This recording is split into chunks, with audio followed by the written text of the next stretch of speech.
Today, I'm bringing on my husband, Rich Fettke, to discuss how investors can achieve their goals in 2025 through focus, mindset, and discipline. I'm Kathy Fettke, and welcome to the Real Wealth Show. You're listening to the Real Wealth Show with Kathy Fettke, the real estate investor's resource.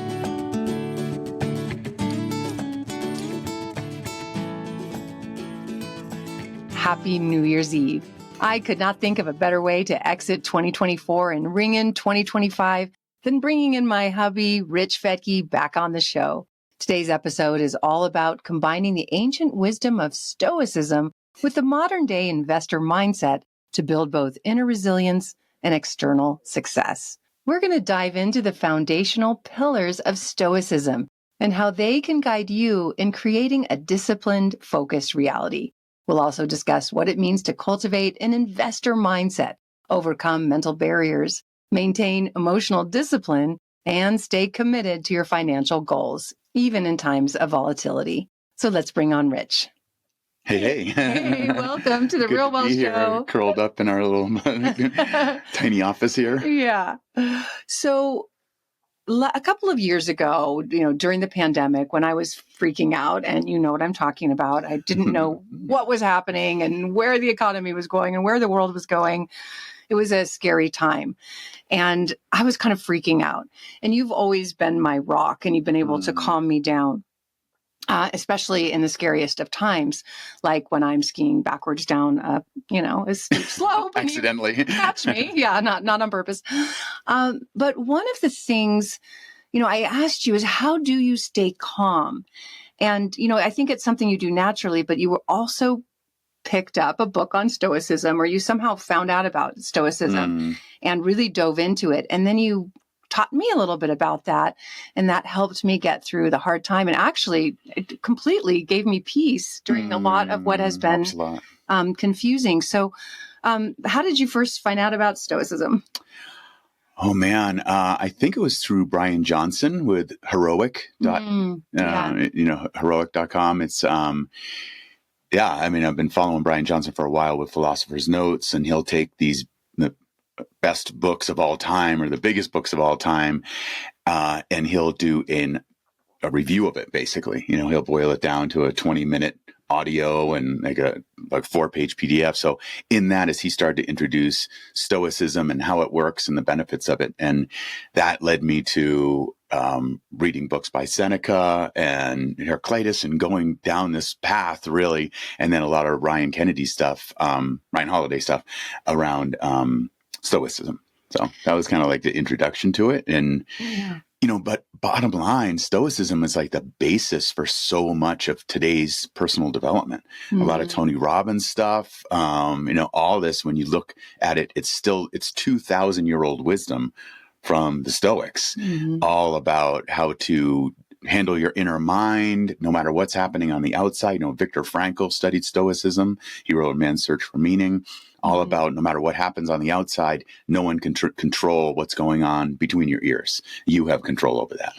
Yeah. when I used to think of Stoic, I would think of somebody who kind of has no emotion. A lot of people think that. Yeah. And I emote.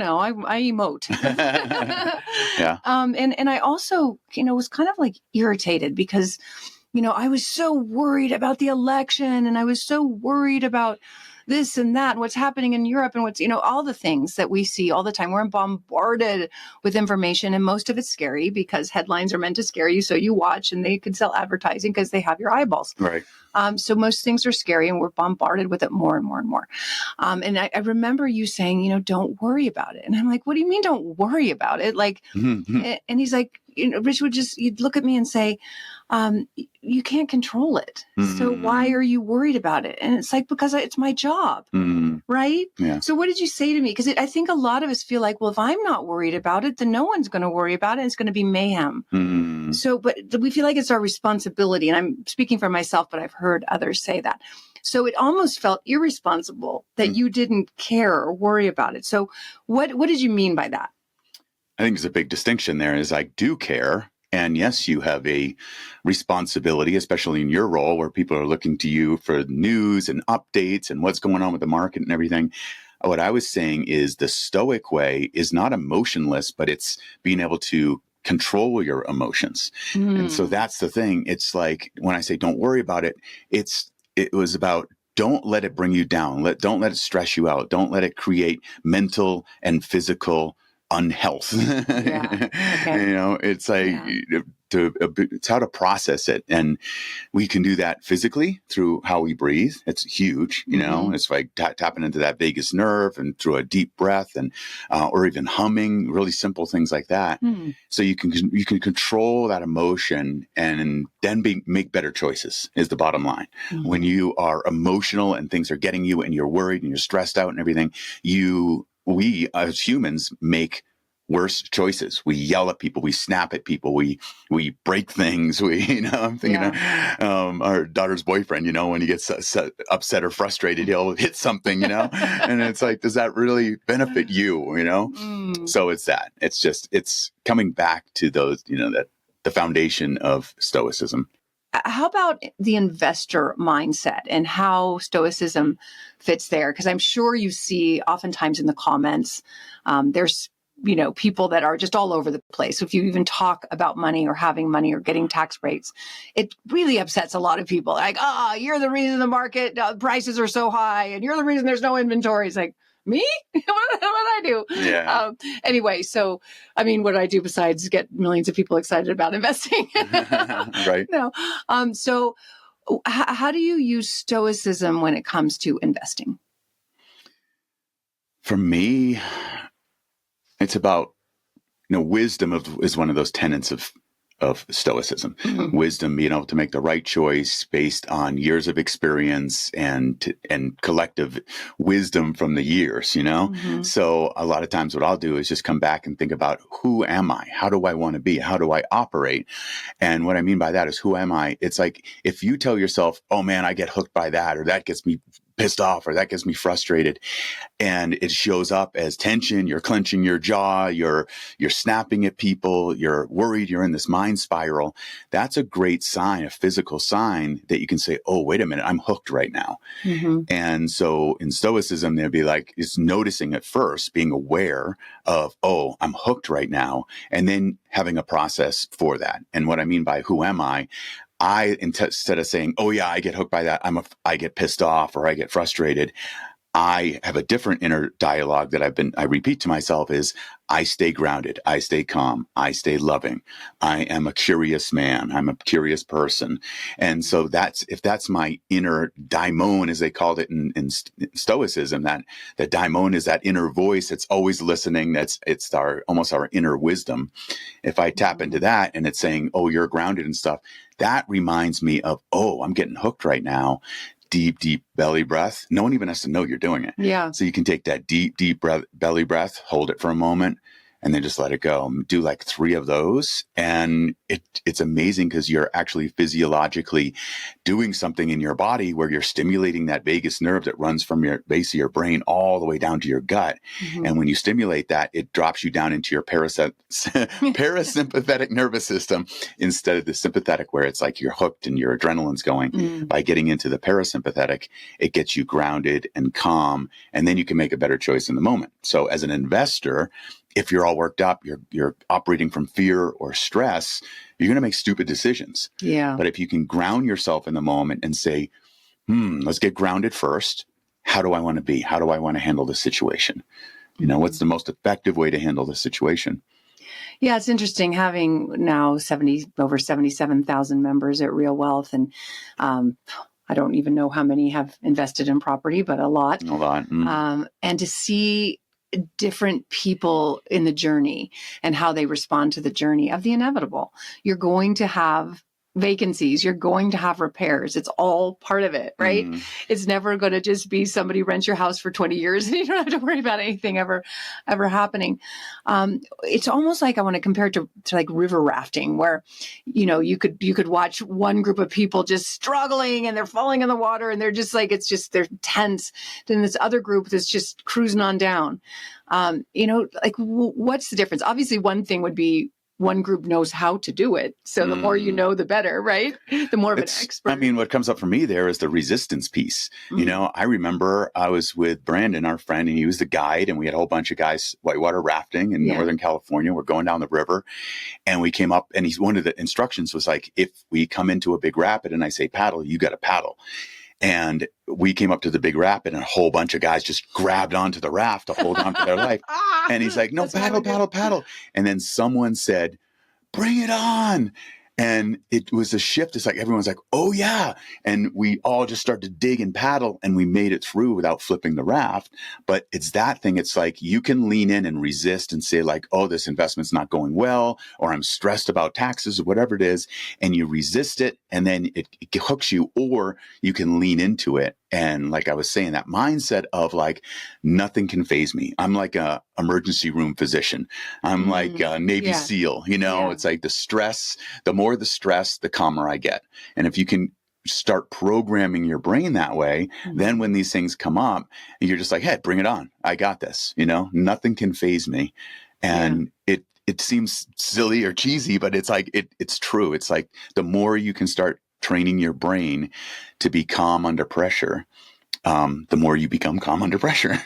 Yeah. And what came up for me is that real estate is a team sport. You've got people renting your property. You've probably got a property manager. You've got repair. It's very rarely are you doing it all yourself. And if you react and you get emotional and you get out of control and all the resistance and all the things, you will probably say something to hurt somebody. And burn some bridges. And that is not good for business. So, you know, just from that perspective, we have had property managers call us and say, I cannot work with this person. They're impossible to work with. You don't want to be that person, right? You want to be the person where the property manager is calling, oh my gosh, I love this person. I just want to give them the world, you know? It's so true. Yeah. When you snap on people or you tell them how to do their job or anything like that, it's like, when you're curious, you say, I mean, it just happened to me yesterday. We got this, we're in Park City at our house in Park City here. And I just bought this gear dryer, which is awesome. You can put your ski boots on it and your gloves and all that stuff. I was so excited about it. It has 24 slots, so our whole family could use it. And I got it, I opened it up, and it wasn't working. And so I had two choices. I could contact a company and complain and bitch and say, this is supposed to be working and you know, and everything. Or I could just reach out and say, hey, can you guys help me out? This is what's going on. I chose the latter. I just said, hey, this is the story, is what's going on. And I got an instant phone call from this guy. He was like, he drove out here to fix it and everything. You should have to be the owner of the company. But exactly. But if I snapped and I was a jerk about it and just came from that complaining place, I might not have gotten that same attention. Yeah. It's just a simple one, just like managing a property or dealing with a property manager. Yeah. And I bet you took those three breaths because you really wanted that ski, you know, you wanted it to work. It took the 3 breaths, and it's been years, because I used to not be like this, but it's been years of training my brain to be like, how do I want to operate? You know, and the key to that is about learning how to get in the present moment.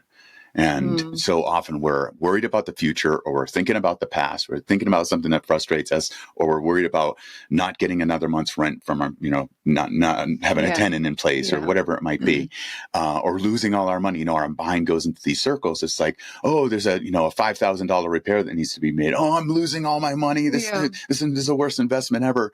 So it's like, training your brain to just be like, I got this. Bring it on. No problem.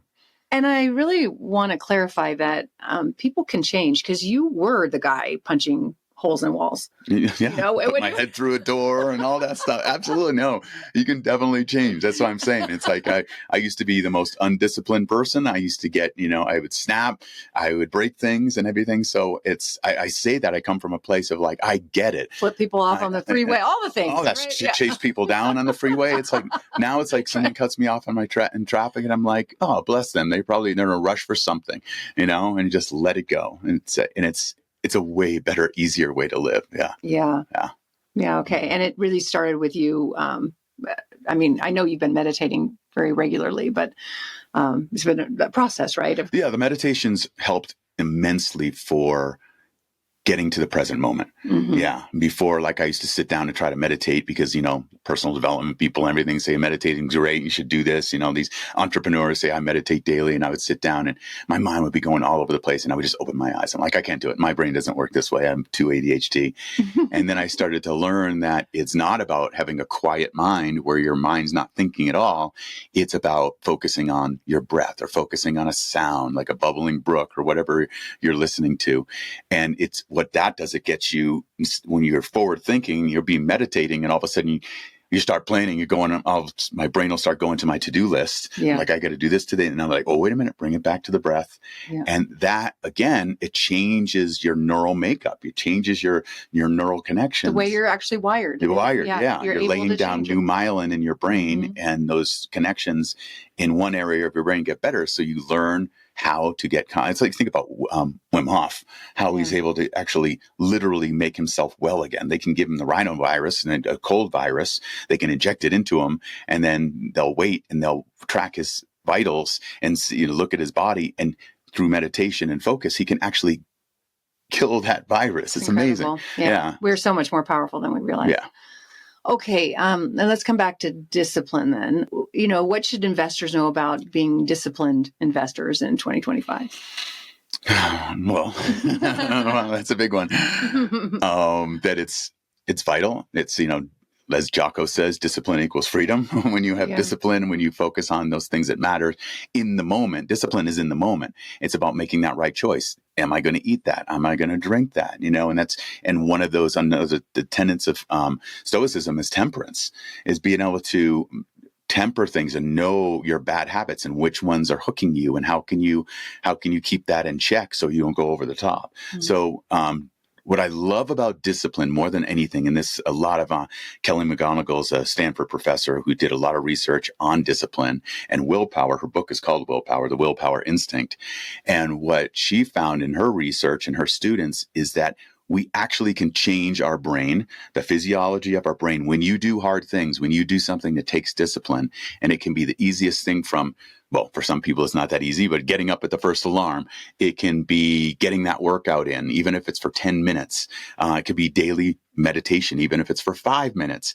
Each time you do something that takes discipline in the moment and takes a little bit of willpower, you actually are laying down a new neural pathway of discipline. And that area of the brain, they can see it on a brain scan. It actually lights up. It is actually more active, and the brain slowly changes over time. And so you can be the least disciplined person in the world. If you start doing things on a regular basis that take a little bit of discipline, and you exercise that discipline muscle, which is literally in your brain, you actually change your brain. And all of a sudden you're like, wow, I'm a disciplined person. I do what I say I'm going to do. I do what's best for me.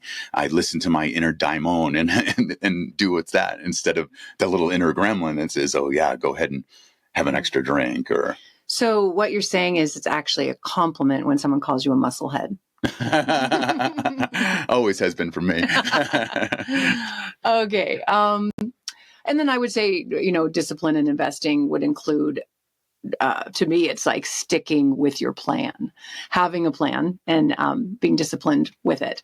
So not going out of your buy box, not doing something you know nothing about, knowing if I'm going to invest, I'm going to study, I'm going to have a plan, I'm going to, you might want to kind of talk about how we deal with new ideas. Yeah, absolutely. I mean, it's a constant, right? And the plan doesn't have to be like super OCD, all anal, like all planned out and everything like that.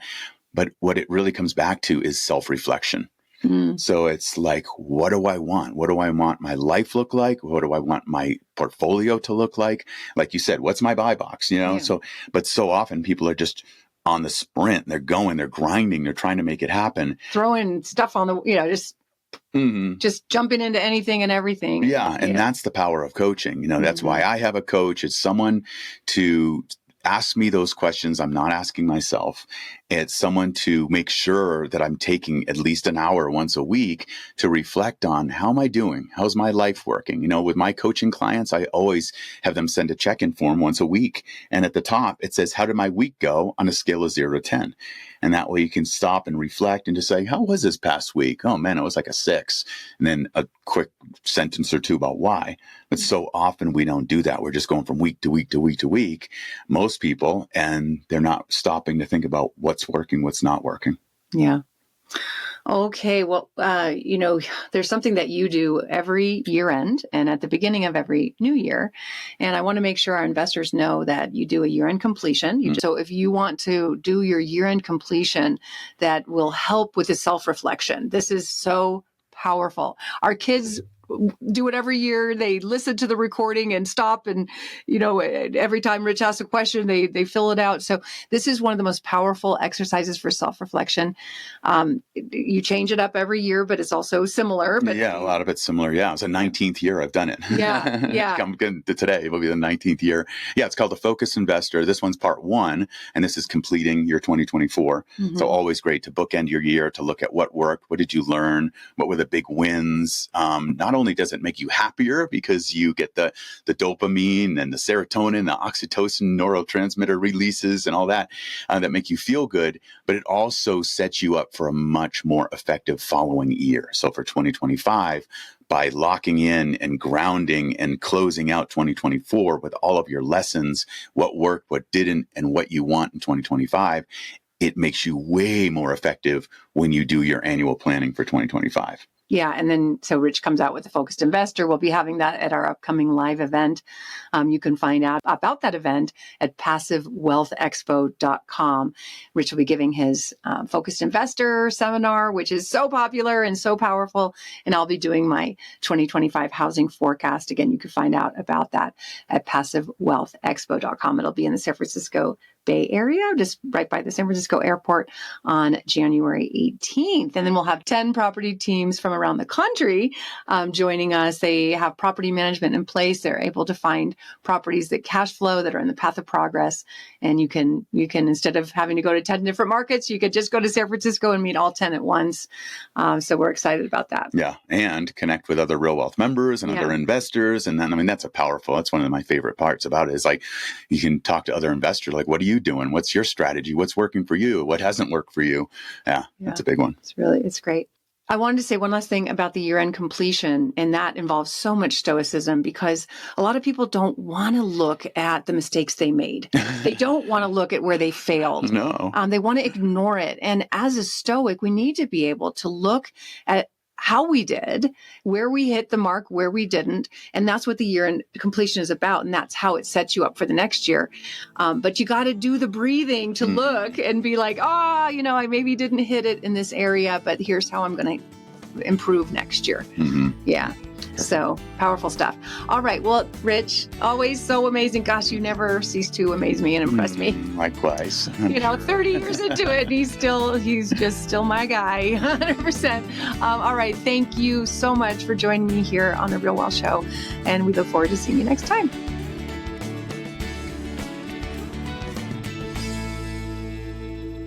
The views and opinions expressed in this podcast are provided for informational purposes only and should not be construed as an offer to buy or sell any securities or to make or consider any investment or course of action. For more information, go to realwealthshow.com.